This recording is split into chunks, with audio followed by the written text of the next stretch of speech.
This is the Global Podcast Network, where executives and professionals connect, share, and inspire. Stay tuned for the conversations that drive success.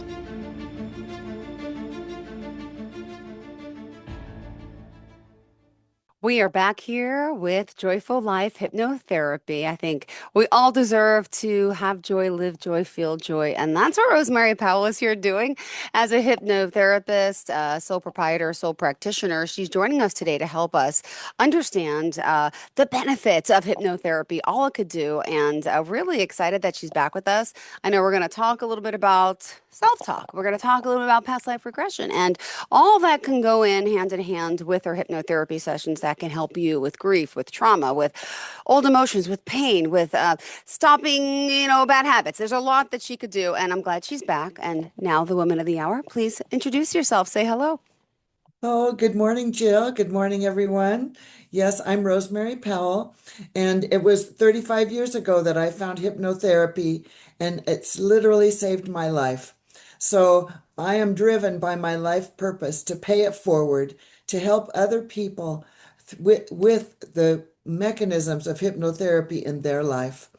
When we work with hypnosis, we are not just working with our conscious mind, which is about 10% of our mind up here, but we're working with the 88% of our mind that is, I'll say it's down under. It's kind of like the ice amount of iceberg that's under the water.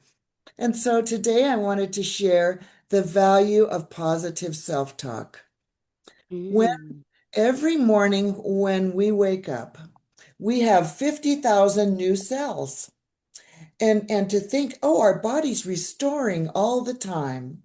So I advise my clients to be particularly mindful of their first thoughts in the morning. And even if you're not really there, say, it's going to be a great day. Because then all these new cells are going to go, okay, we'll help make it a great day too. But yeah. if instead we wake up with a negative thought, we'll go, okay, I'm mad about that too. We're all mad too. So they'll all get on board with what you're thinking. So what the mind thinks, the body follows. Be careful what you're thinking because the subconscious mind is always listening. Interesting. And And so how do we do that, Jill? Because many people feel that, well, I call it's in our conscious mind that all these thoughts are going, and we all have the thoughts of regret of the past, right? yeah. I would have, should have done that, could have done that, or that person wronged me, and we're harboring that from days, months, or even years and decades ago. Okay. And then there's the thoughts we have about this moment, living in this moment. And then there's the thoughts we have about future. Now, studies have been done.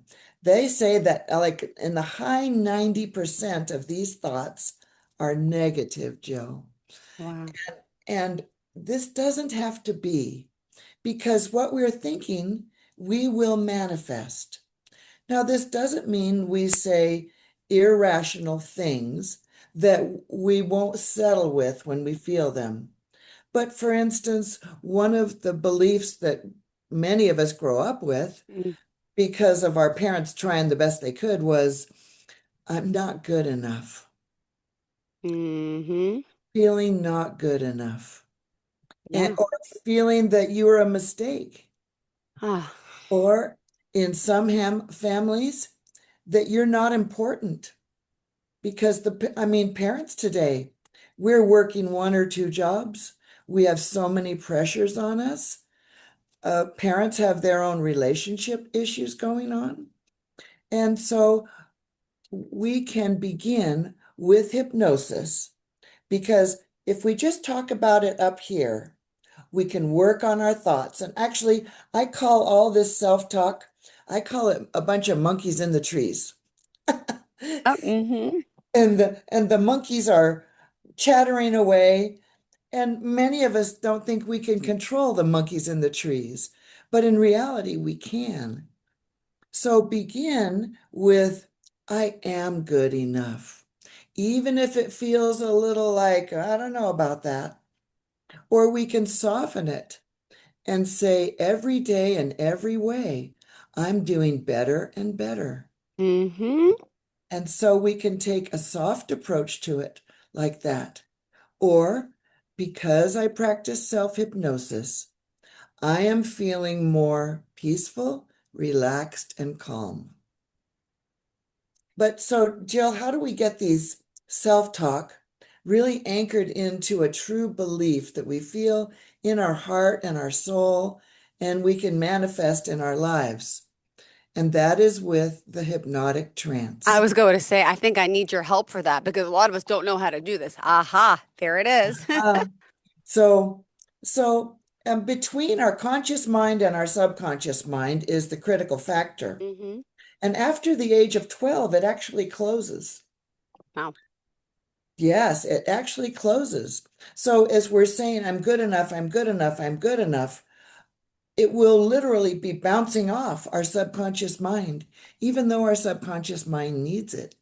Yeah. So when we are guided into a relaxed state of mind, you're not asleep, you're not unconscious, Mm-hmm. you can't be made to say anything you don't want to. It's not mind control. We can begin to program ourselves with, I am enough. I am enough. Mm-hmm. That's done with the hypnotic trance Okay. and the positive statement that you want Mm-hmm. to program. And when the critical factors open, then we need repetition. Okay? So, Jill, what's really interesting, many of us have seen at least pictures of the Grand Canyon, right? Oh yeah. Yeah. Yeah. And the Colorado River goes through Mm-hmm. it it's quite a roaring river. Depends on the water levels, of course. But many of us have had 10, 20, 40, 100 years even. My oldest client's 96. Oh my Of, gosh. of the neural pathway is like the Grand Canyon of I'm not good enough Mm. or I'm not worthy. Mm-hmm. And so when we begin to create new neural pathways, it's like taking a bucket of water and pouring it down a new hillside. And even that first bucket of water will begin a new neural pathway. But then we need the repetition. So I ask all my clients to practice self hypnosis at least once a day, but best twice a day. And that's why I give recordings with every session. Wow. Thank you. Oh my goodness. And every session you get the recording and how often do we have to listen to it? How does that part work? I like them to listen to it twice a day. Okay. With every session, they'll get new recordings, maybe on boundaries, Okay. on reclaiming their power, on learning detachment, on motivation, Okay. on connecting with their higher self, their spirituality. Wow. So then they can begin to choose, but I recommend two a day.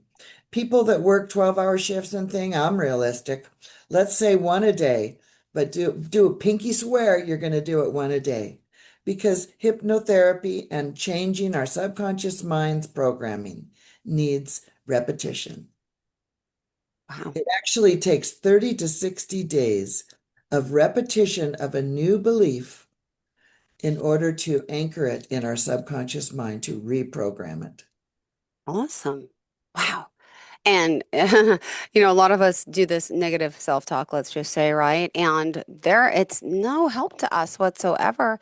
It is detrimental to our well-being to positive self-talk, right? To have good thoughts Absolutely. and feelings. And tell me some of the things that during during the process, and then they're changing and realizing what's going to happen to that person that really does stick with this and really starts with the positive self-talk. What are some of the things that happen?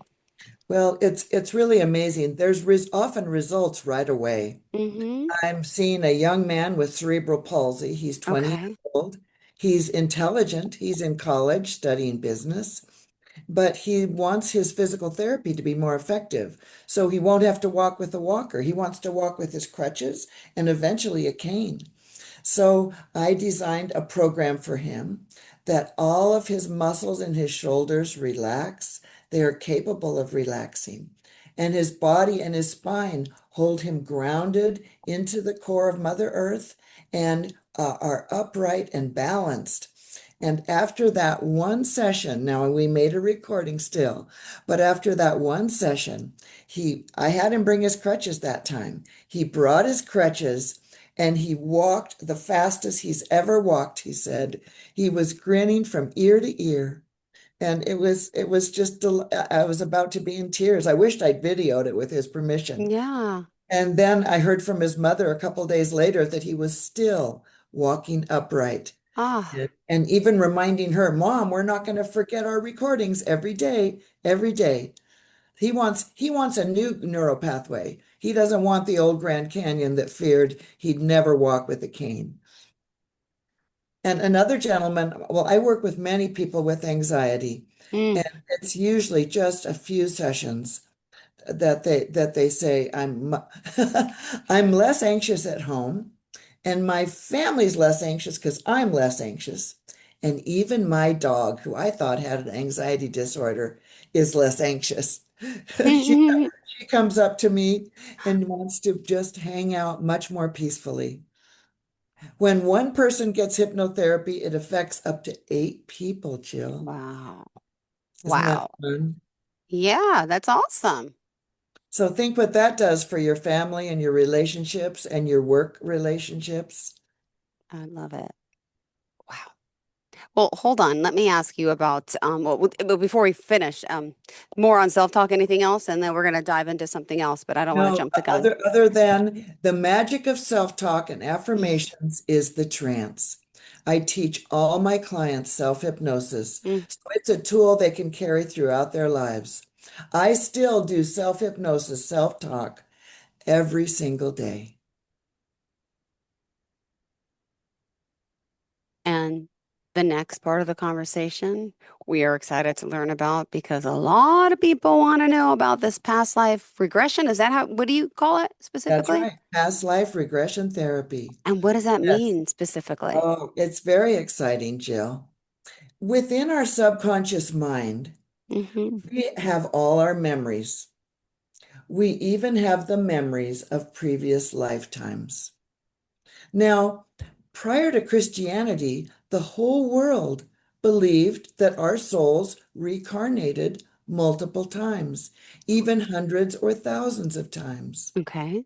And when Christianity came, then about a third of the world now believes we only have one life to live, and the judgment of our behavior and good, bad, and the ugly will determine our place in heaven or wherever. Okay? So it's interesting that most people in the world do believe we have past lives. When I first began studying hypnotherapy, I was raised Christian, so I didn't ever have a thought that I might have had other lifetimes. But as I began studying more, and I've got a stack of books this high, and Hmm. I've taken more advanced classes in it, is I'm realizing I did. And they have a wonderful message for people. Sometimes people learn through a past life regression why they're attracted to a certain country or a certain period of time. Hmm. I've always been attracted to England and the British Isles.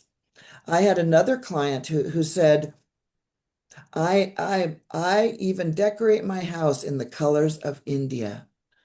And her past life took her to India. And I asked them about what year is this and about what continent you're on and what do you notice around you. So I don't tell people what their past life experience is. Someone says, I wonder what you're going to tell me I was in the past. They go, well, first of all, Cleopatra's already been taken. Hmm. Oh my gosh. Yeah. And Paul Revere probably already. And Joan of Arc, she's already anyway. So just joking about it is our past lives can shed light on habits and behaviors and even illnesses that we carry over into this life.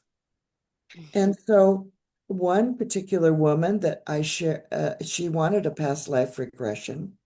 She learned in that the way she treated men in that life always brought her sadness, Uh, but it was a pattern.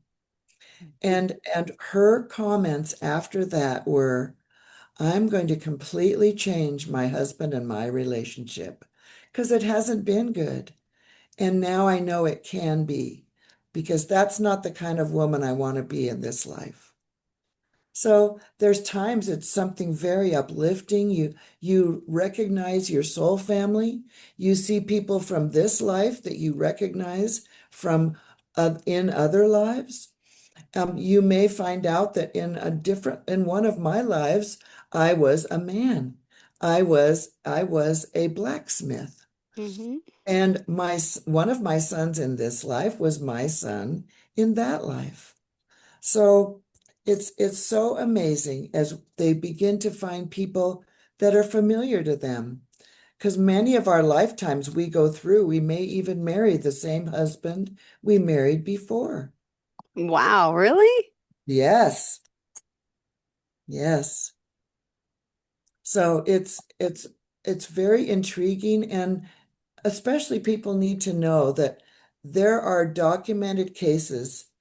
There's The Boy Who Knew Too Much, Mm-hmm. famous book. It's in my office, so I'd flip it up for you. The Mm-hmm. Boy Who Knew Too Much. Oh, It was determined that he was reincarnated Lou Gehrig. what? And as a little child, he as a little toddler, he begged his mother to throw the baseball with him constantly.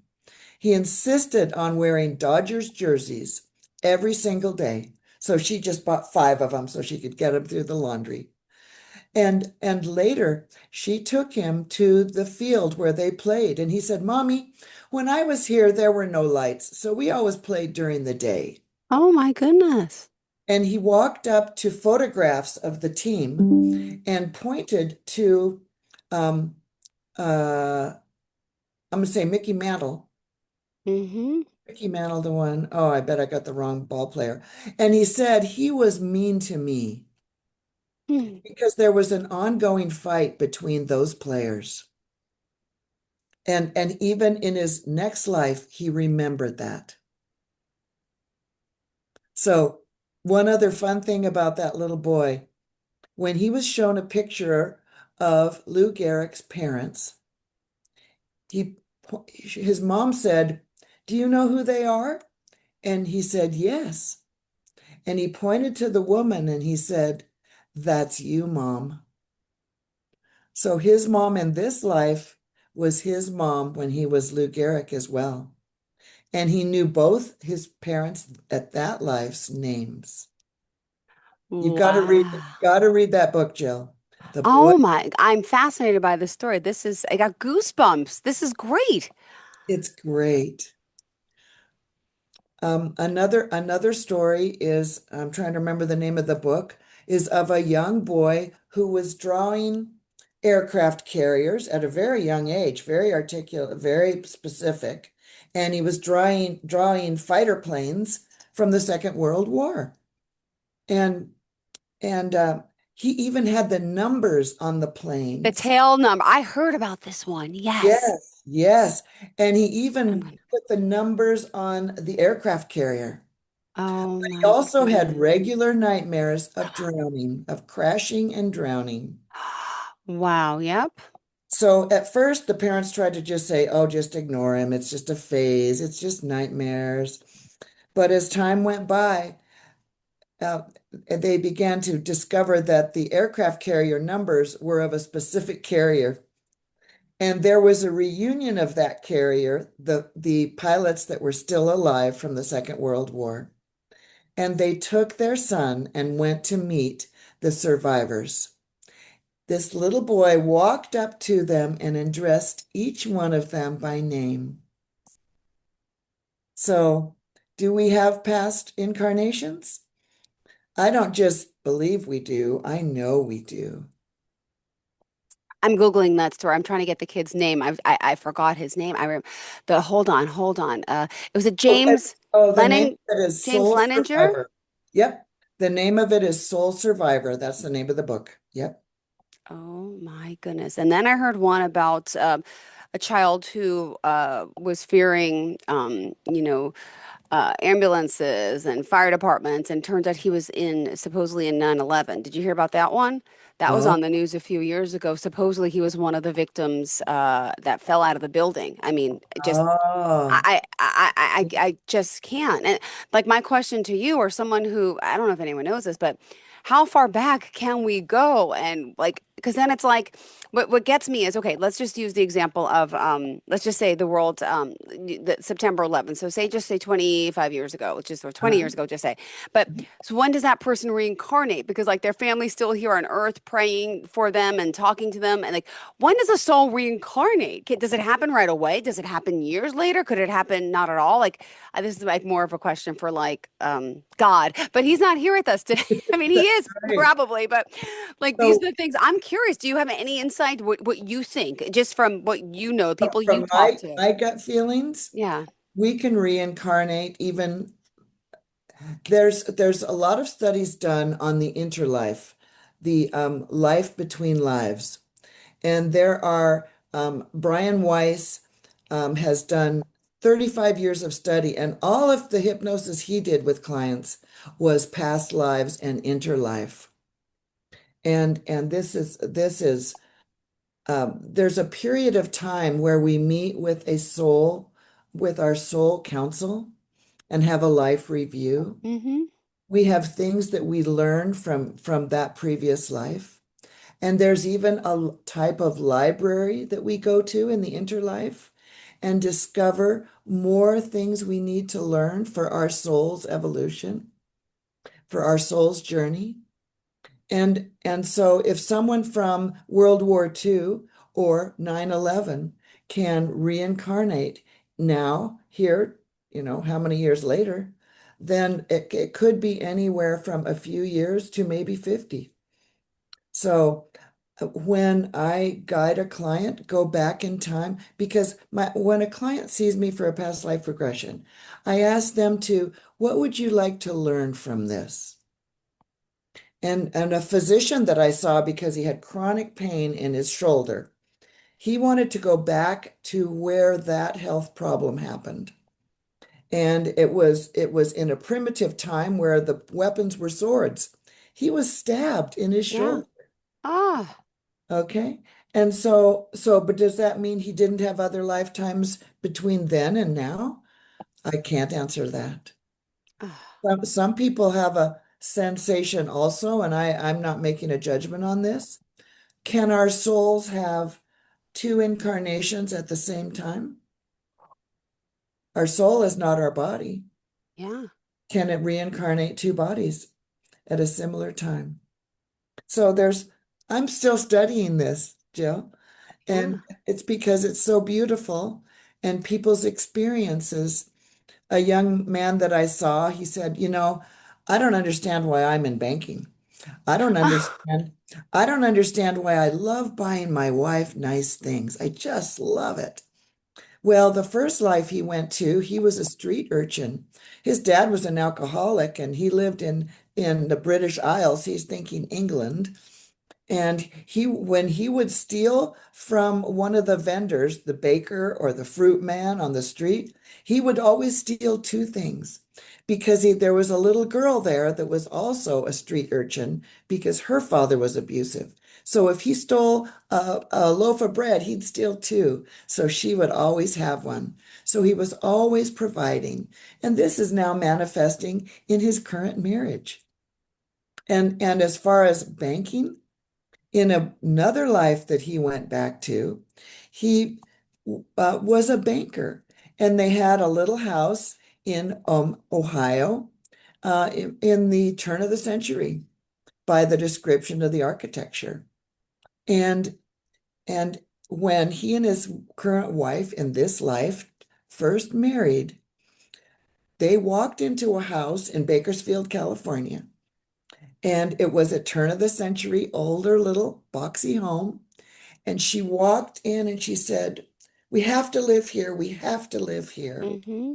And when she came in for her past life regression, she said, I know why now, because the home we had in Ohio And we were so in love and so happy. Ah, It's just like, all those homes were built similarly, weren't they? The little front door and the two little windows ah. and a couple bedrooms in the back. And so they wanted to continue the joy that they'd had back in around 1900 when they lived in Ohio together, and he was a banker. Mm. They both lived to old age, and he died with his family surrounding him. So it's a beautiful thing to share with people. Just one other quick one. A lady that saw me was terrified of dying as she had terminal cancer, and it would bring her a great deal of anxiety. So she'd been seeing me for a while, and I guided her into a deep trance. And I say, go forward in time now to the day of your passing, to the day of your death. And she went to it. And I said, tell me what's happening. She says, my son is here. My husband's here. And I said, are you in pain? She says, no, I'm not. And I say, now go to the moment that your spirit leaves your body. And she went and she said, I said, oh, where are you? And she said, I'm in a big space. I said, stay with it. And then she started crying. She said, Ah, my brother, my brother is tapping me on the shoulder ah. and giving me a great big hug. And from this experience, you can guess she knows that dying is going to be an amazing experience and she's going to be fine. And Mm. there will be at least her brother to greet her. Ooh, goosebumps. Thank you again. All right. How can we reach out to you wow, this is fascinating. Thank you so much.